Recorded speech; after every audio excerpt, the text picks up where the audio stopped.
Well, it's about coming up to 5:30 on Monday, October the 31st. You might guess it's Halloween night. Um, I'm about less than 10 miles from Talybont Youth Hostel, which is where I'm heading. The weather's been quite misty all day. It cleared a little bit about midday, and then from about 3 o'clock onwards the fog came down. And if I just pan round, you see it's very misty.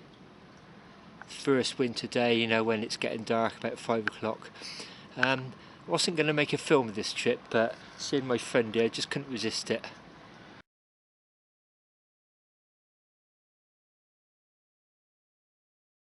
I took the road from Hay-on-Wye to Bulk. It's the place it looks on a map like it's spelt Wiltsh. It's quite a long, undulating, quite hard road, and then it ends at this summit where you then turn right onto the A40 for about a mile or so as you drop down into the Usk Valley and then turn left into Talybont. And all afternoon it's been mist.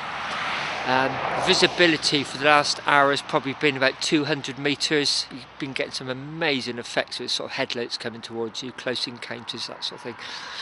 And then just as you sort of hit the A40, it just cleared.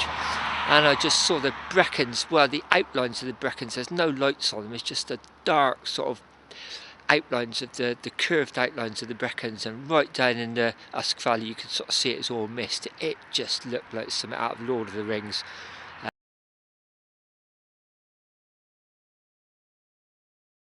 I just can't do it justice. It was just absolutely amazing, and there was still a little bit of lightness in the sky. Hard to tell really all the way along just how dark it was, because the mist has sort of come down and the evening sort of got dark, being the first sort of the first evening of GMT. Going to drop down the A40 another mile, turn left, then right into Talybont in the Usk Valley. Then as you get to the post office at Talybont, you turn left there over the swing bridge over the canal, and then it's about a mile or so up to the reservoir and then the youth hostel. So probably about half an hour to go. So it's 6:30. I just got to the youth hostel, and wow, what a cracking youth hostel it is actually. So the story behind this was, a couple of weeks ago I went to Bothy up in the Black Mountains, and on my way there I stopped at Abergavenny bus station for a coffee, and it's one of my favourite stops, and I was chatting to a cyclist there who actually told me about this place. Didn't even know there was one here actually. Said, really recommended it, said it was, you know, dead good. And I just thought, I'll go there one day, and 2 weeks later I'm here actually. Find myself with a couple of days free. So yeah, the mist and the lights and all that were cracking coming down off Bulk, and then I actually went down into the Usk Valley, really cold, very misty, went through Talybont itself, got many memories there, and then turned up over the canal bridge, up towards the dam, and then it's really dark along there. I was really glad of the GPS actually, because it's sort of felt really isolated and all, you know, sort of not scared, but you just feel so isolated, and the road seems to be going nowhere because the village visibility was so sort of limited. So really glad of the GPS actually. And then of course I was relying on it to navigate, and then ping, I got a battery low alarm, so then I had to switch the backlight off. And then you just go up that road from the village of Talybont about a mile or so, turn left, and you go over the edge of Talybont Dam, the head of it. Couldn't see a thing there, it's so thick and mist. And then soon after you cross over the dam, you turn left down a track. So you're sort of heading about half a mile back towards Talybont, and it's quite a rough gravelly track, but it wasn't too bad. And then you just see all this light, and just like comes from nowhere. Got to the hostel expecting it to be a really cold, smelly, dank sort of place, and it's this really beautiful, warm building. Checked in. The guy on the reception's Australian, really, really friendly. He's doing me a meal later on, giving me a room to myself. There's one other person due to arrive, plus there's already a family here in the next room to me, so he's given me a room to myself, even though I paid for a shared dormitory. Even let me bring the bike in here, just really laid back. Anyway, let me bring the bike to my room, so quick shower, get changed, 20 minutes and there's going to be a nice hot food for me. And I noticed they sell beer, so I'm going to put a few of those away tonight. It's about 10 to 8 now. I've just had a fantastic meal, risotto, loads of pasta, followed by apple pie and ice cream. Actually really full now actually. Just sat in the front room next to this log fire. Just going to plonk myself down in one of these easy chairs, a pint. Just spent a very pleasant evening here, I think. So it's Tuesday morning, about 7:20, had a really good night's sleep. Been up about 20 minutes now. Just been over to the members' kitchen, made myself a free cup of coffee. Just sat looking out the window. With a bar of chocolate actually. Don't really feel the need for breakfast. That meal last night was so filling. So that's looking out of the car compound, and then through the gates there's the gravel track that I dropped down to last night, and so you can sort of see behind it there's very little.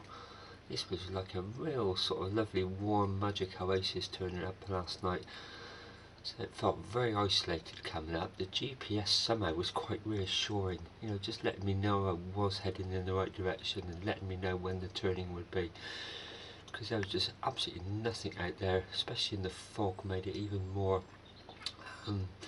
surreal really. So just quick pan round of the room.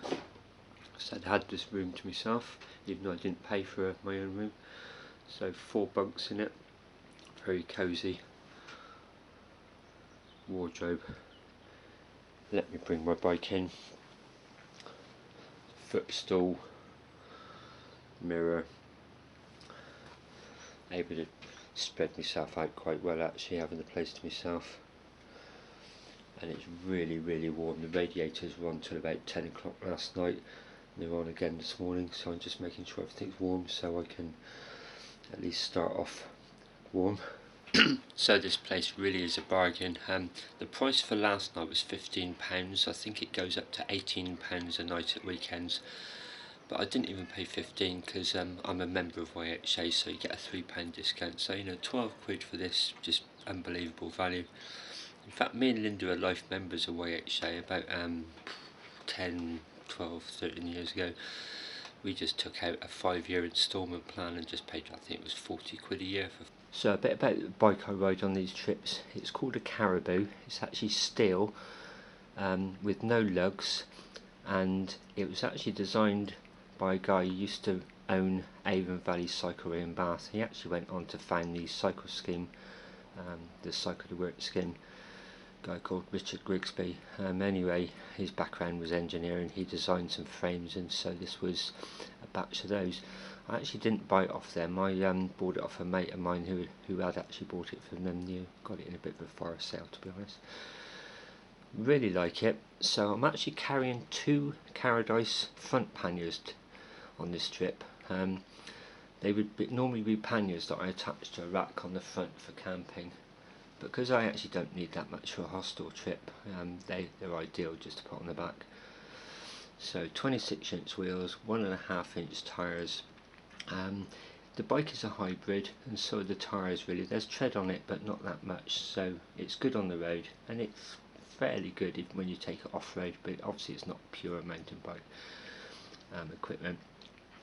I actually like a triple chain set. I'm quite a fast pedaler, so the chain rings are 46, 36, 26, and the reason I like that is because I have a very close ratio block on the back. It's 13 up to 25, so the actual jumps are very small. It feels really nice, just very subtle, the gear changes, so that's why I like the triple chain set. Going to be having quite strong lights today, so I've got one I mount on the seat pillar that actually goes down to a chain stay, seat stay rather, when I have the top bag on. Got another light there on the rack, and then there's a third one underneath down the other seat stay. Trusty Garmin 200 on the front, which I'll just fire up, and then a cat eye front light, which is a pretty powerful beast actually. Recharges USB. Got a bed on there because I quite often use cycle paths. And all in all, really good bike. It's what I'll be riding most of the winter.